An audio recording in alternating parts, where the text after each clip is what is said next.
You're listening to Arizona Good Business Radio, featuring unique stories with leaders who believe the community is a central part of doing business.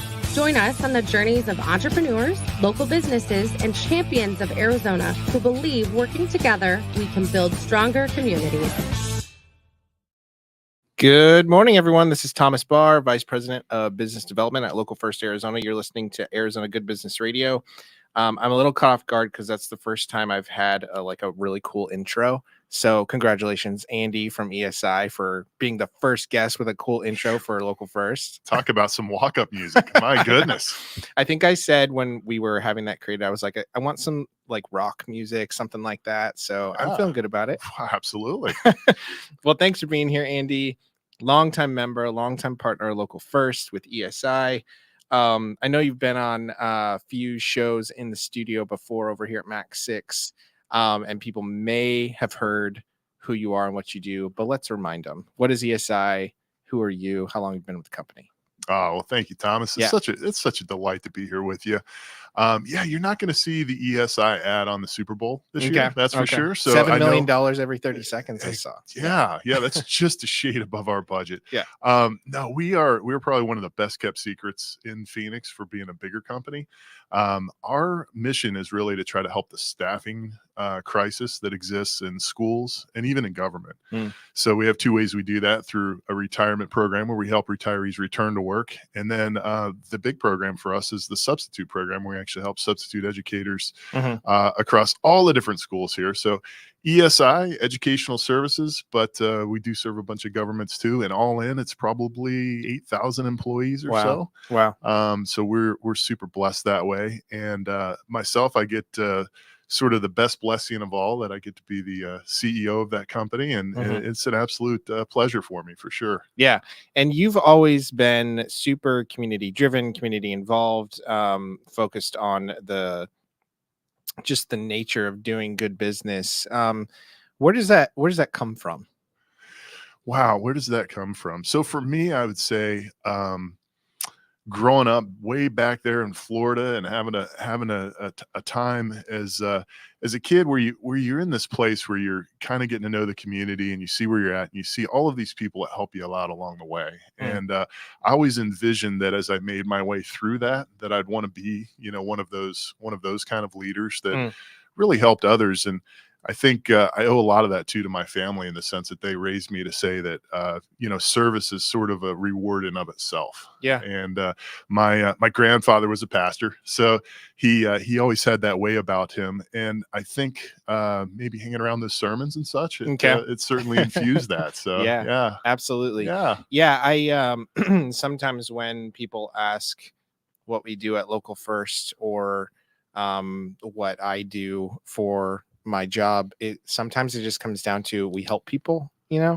And I feel similarly for what you do. You're just out in the community helping people. So, Yes. Yeah. Yes. And that's probably the best part of the job, because this kind of job, oftentimes companies these days, they see the power and purpose and meaning. And for some companies, it's a little bit of a reach, maybe depending on the business that they're in, they have to sort of go, hey, we're raising money in order to support other organizations. But in our case, again, to support educators, especially here in Arizona, built-in purpose and meaning. And that sure makes my job easy to tie that together and say, when we wake up in the morning, we actually get to help people, and we get to help folks that maybe don't get as much love as they deserve. Yeah. And for us, that's tremendous. Yeah. It's a good place to be. Well, I want to go and dig deep as we can into what you mentioned, which is the word crisis, in talking about our teachers and school systems and that sort of thing. I've got a family full of teachers, sister's a dean, cousin's a principal, a whole flood of aunts and cousins who have taught in the public school districts in the East Valley for my whole life. And so I've seen it firsthand and hear, about it on Christmas firsthand, everything going on. But I want to hear from you. What are you seeing when it comes to the need in Arizona for teachers, and how do you help try to fill that need through what you do? Yeah, well, that's such a great question. Thank you. This is one of those questions that, when business people meet each other, right? It's that question, how's business? You know?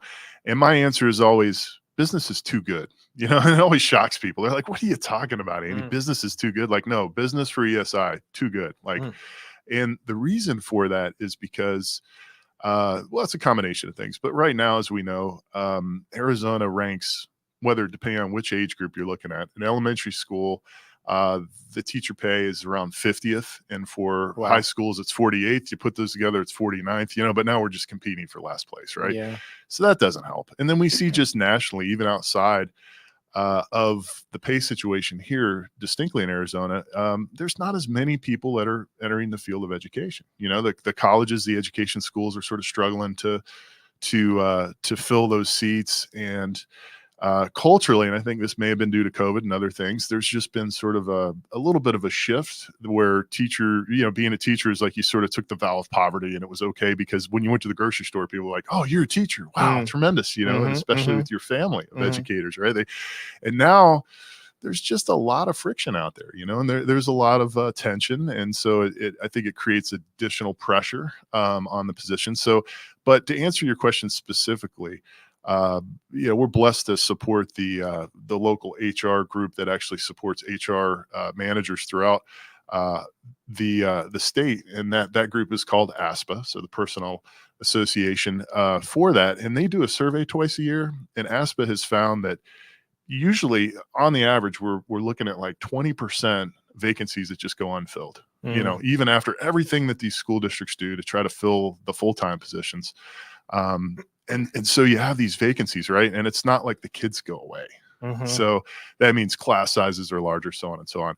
So for us, the pressure is really on, because in those cases, sometimes, you know, long-term substitutes are used or emergency certifications are used, things like this. And that really puts pressure on the system, because ultimately we would love it if there were sort of more four-year degree holding educators that were holding those spots, and every school district at 100%, you know, staffing. That would be where we wish we were, but that's not where we are as a state. Sure. Yeah.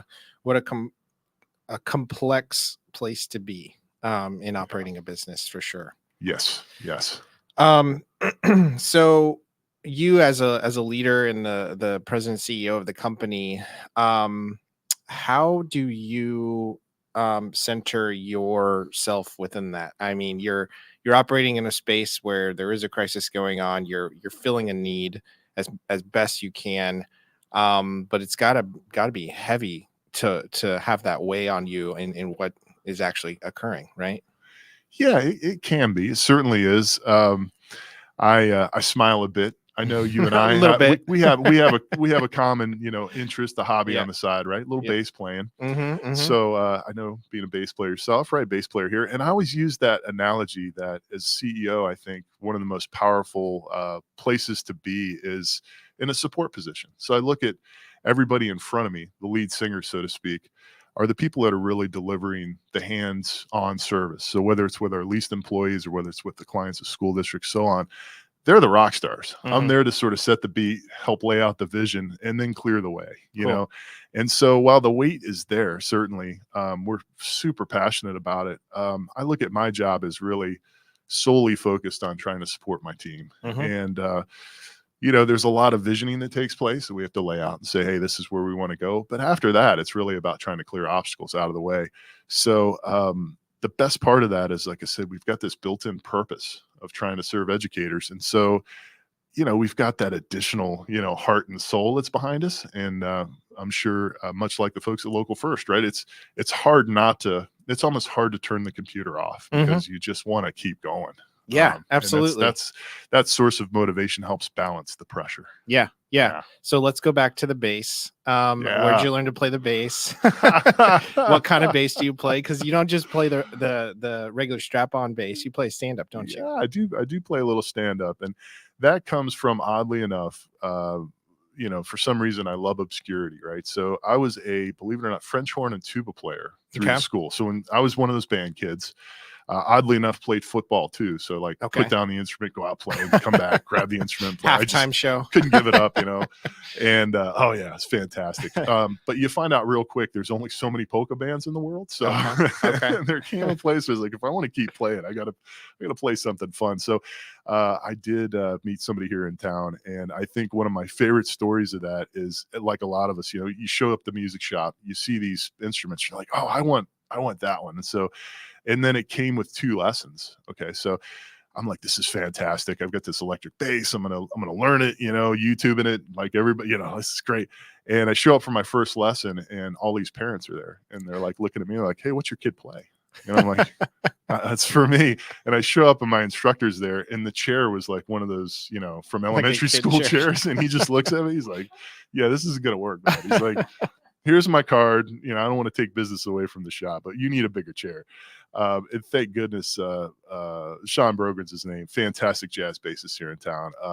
He instilled a lot of that. So while I was playing the electric, he kept going, come to the dark side, you know. And as soon as I got a hold of that big old bass and felt the physical nature of it, it just appealed to me. So it's so much fun. So do you currently still play? Do you play in a band or anything? I did. I'm a little tired this morning. We played a little fundraiser yesterday as part of the whole Open and some of these other things. So we were up at Troon and raising some money for a great foundation. And the band that I'm in is Scotty and the Rented Mules. Cool. So we're not world famous. We're otherwise known as Arizona's best half-ass band, which totally makes sense. And we play for fun, a lot of charity work, and it's a blast. It's a good balance. We're gonna have to get you guys out at the fall festival next year. Uh-oh. That's what I'm talking about. That's trouble.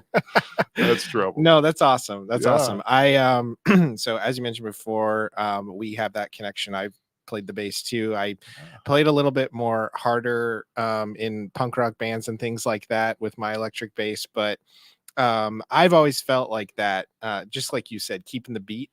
It's that instrument in the background that keeps things flowing, keeps things going, and that's kind of how I've related a lot to that in how I conduct business and how I do work in the community. You just kind of like keep it going, keep it flowing. Do you experience similar? You relate to how you play music to how you do business at all? Yes, absolutely. And you've got it. I think for the guitar players out there, they look at us bassists and they're like, man, that's such a grind. Like you guys play the same notes over and over. And that I think is the beauty of business, is that to be successful, it really takes longevity and persistence. And so I think in terms of the lessons that I learned, especially those early days, right? You remember playing, you're just like, oh my God, this is awful. You know, you get to this place where you realize like, that's what it's about. And I think especially in the roles that, for instance, ESI is in, or even Local First, right? These are hard problems that we're trying to solve. And it takes time and it takes persistence. And gosh, 20 years, right? 25 for us this year. Wow. But I feel like we're just getting started. Yeah. And for a lot of, let's say, shredding guitar players, they'd be like, oh my God, I'd be so bored, right? But for hard problems, that's what it takes. You know? Totally. Yeah. I love that. Well, I wanted to ask you a question because, gosh, maybe within the last year, you had reached out to our CEO, Kimber, and I, asking for an introduction to, and I can't remember who it was, but I remember it turned into like something like really cool for ESI. Could you bring us back to that introduction and what ended up coming from that? Do you remember what I'm talking about? Yeah, and you don't mind me raving about you. No. And not to rave about us. Literally, it was just a simple intro, but I thought it was a really cool like connection that you were able to make. It turned into something really cool. Oh, absolutely. It was, and I say this to rave about you in the sense that anybody who is not sure, like, what's this Local First? Like, how can they help you? Right? This is a distinct example of how to do this. So you're right. We have one small piece of software that actually bolts together our entire operation across 160 clients. And so if you can imagine school district users, different varying degrees of, you know, expertise there. And so it's a challenge for us. And this thing had been getting some age to it from when we put it together, and we needed somebody to help us update it and, you know, maintain it. And you know, that's the trouble with development and software development is it's a huge world out there, right? And so for us, just like you, and values and sense of purpose are really important to us, and so we like to do business with other good businesses. And so yeah, I reached out to you. We're like, hey, there's a million developers, but how do we find the one that's like us? Yeah. And that's exactly the introduction that was made, is this beautiful group, Disca. Chad Bellin and his small team was the perfect fit for us. In Cool. fact, not only do we have a great piece of software, we've got a bunch of new friends. They're fighting the good fight on the software front.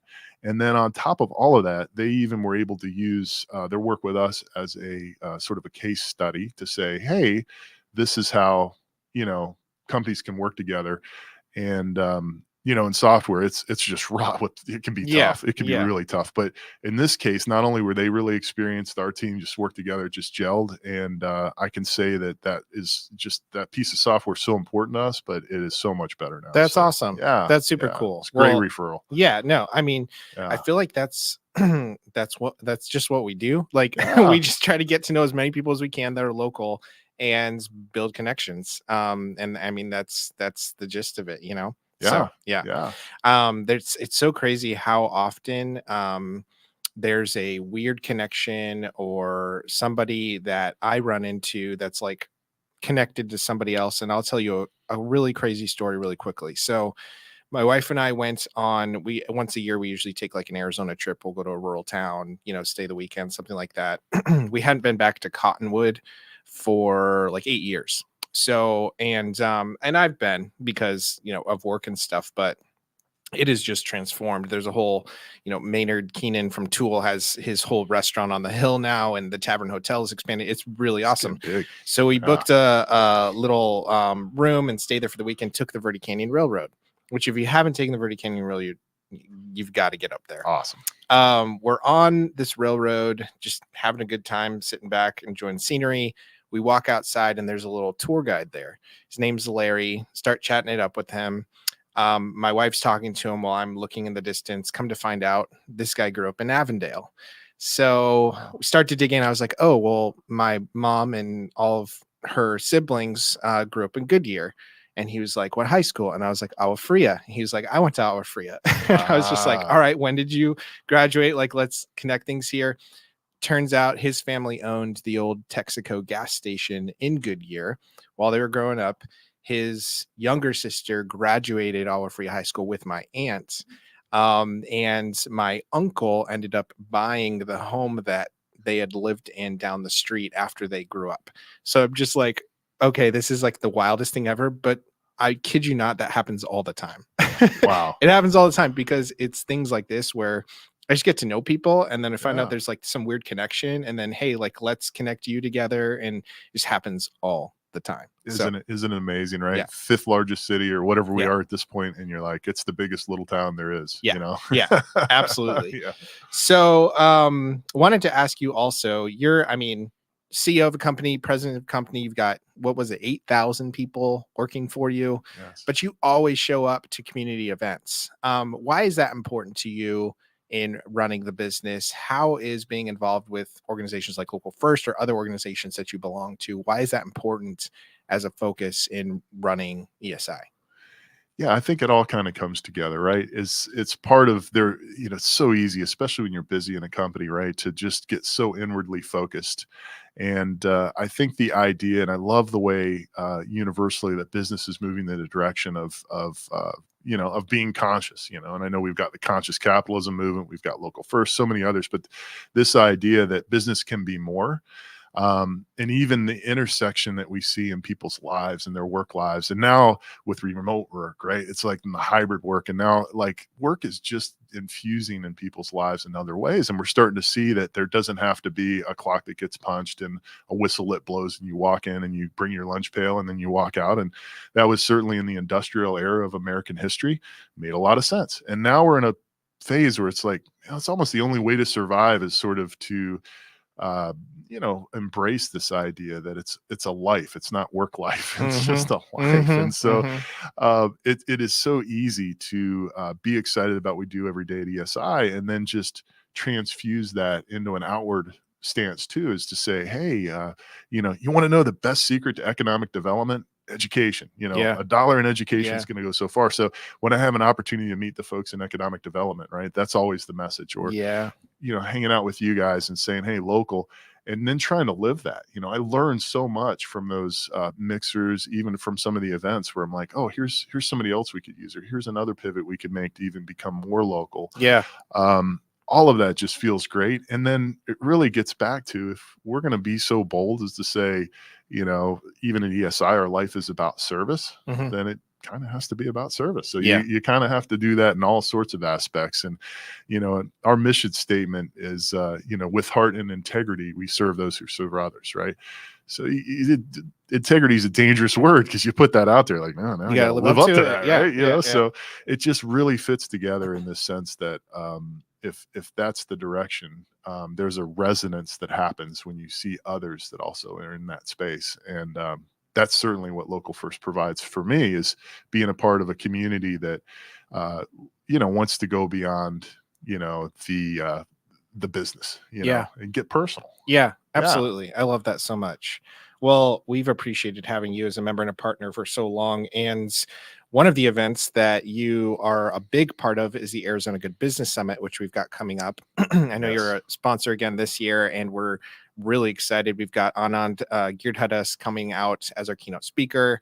Why is that event important to you as well? What have you gotten out of that, and what are you excited about for this year? Yeah. Oh my gosh. It's to say that I'm excited about that is an understatement. So just one small example was like last year, I had this beautiful panel. I get to work with people that were, looking at all sorts of ways to sort of solve even the sort of the income inequality situation that exists. And one of those great contacts, one of those people on the panel, was talking about employee-owned companies, and I didn't know anything about those transitions or how that works.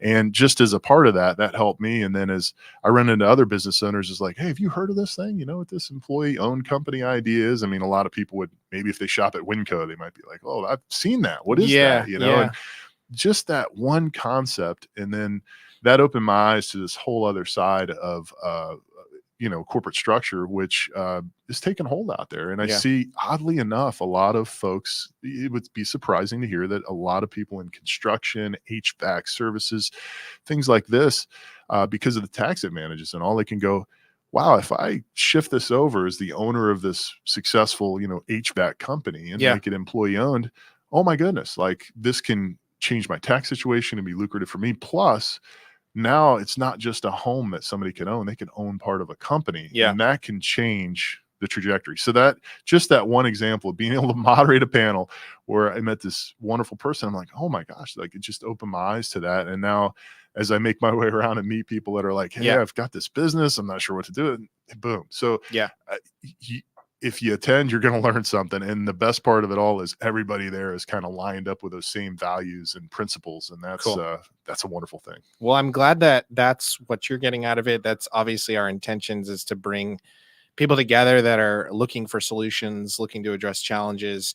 I'm glad you brought up the employee ownership point, and I did not plant that idea. So you listening, I did not tell them to say that, but the employee ownership piece is so cool, because if you think about, we talk to businesses all the time, like, how can I have a competitive edge against, a lot of these large businesses, large non-local businesses that I'm directly competing with.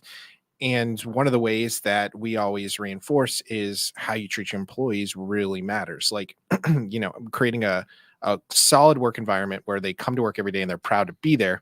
And a deeper way that you can strengthen that is through considering how to potentially transition to being an employee-owned company. I just had a meeting this week with a gentleman from Ohio who runs the employee ownership network in Ohio, and they've helped establish over 300 employee-owned companies. Was telling me the story of this business in Tucson, small IT company, 8 or 9 employees, I believe they had, and there was another IT company in Tucson that ended up buying them out, and that company was employee-owned. So the smaller company, all of those employees, not only did their salaries raise when they got purchased by this other local company, they had 4 times their annual salary put into a retirement account. So you can imagine, if you're making, $50,000 a year, you've got 200,000 now in your retirement account. Like, that's Yeah. super cool. So a lot of good things can come from it. Wealth creation, keeping dollars in the economy, of Oh my course. gosh, yeah. So super cool concept. Yeah. It just changes the trajectory of people's lives. It really can. Yeah. So that one little piece. But the other thing I find about Good Business Summit is, which is funny after we hear, I got to talk to you about it because Yeah. we got to buy so many tickets, right? But I would say that, again, it's great for president, CEO, whatever to show up, but I also encourage many of my team to come along. Yeah. And that's what's fun is again, day to day, they're like, oh my gosh, we're making a difference and everything. But to bring them out of the trenches and say, hey, look around, like you're part of this bigger community of people that are making a difference worldwide. It can be real eye-opening. So even if you're not a business leader, come on out, come see everybody, because you're going to feel a part of a family that you may not know is as big as it is. Yeah, absolutely. Well, Yeah. thanks for saying that. Thanks for being here. Thanks for being a great partner of Local First. Just proud to stand with you and do this work together. So thanks for all you're doing in the community. Any last words, anything to leave people with, and how they can support ESI or get connected to you? Yeah, just again, thank you, Thomas, and of course to Kimber and the entire Local First team. The family keeps growing there too. Love to see it. And as far as ESI, like I said, maybe we're a little less of a secret now, but please, if you ever like to reach out, LinkedIn's great anywhere. Look us up right up there in Scottsdale. We'd love to meet other people here in the community. So thank you so much. You got it. Or come out to the What a Good Business Summit. That too. See Andy and his team April 16th. We're going to be in Tempe at the Arizona Heritage Center from about 9 to 3. And like I mentioned, got a really great keynote speaker out this year, and we're going to be announcing more speakers and agendas soon. So check it out, localfirstaz.com. Thanks for joining us today. We'll catch you next time on Arizona Good Business. Thank you. Thank you for listening to Arizona Good Business Radio with Local First Arizona, where entrepreneurs and local businesses come together to build stronger communities. We hope your business is inspired to take part in building a better Arizona.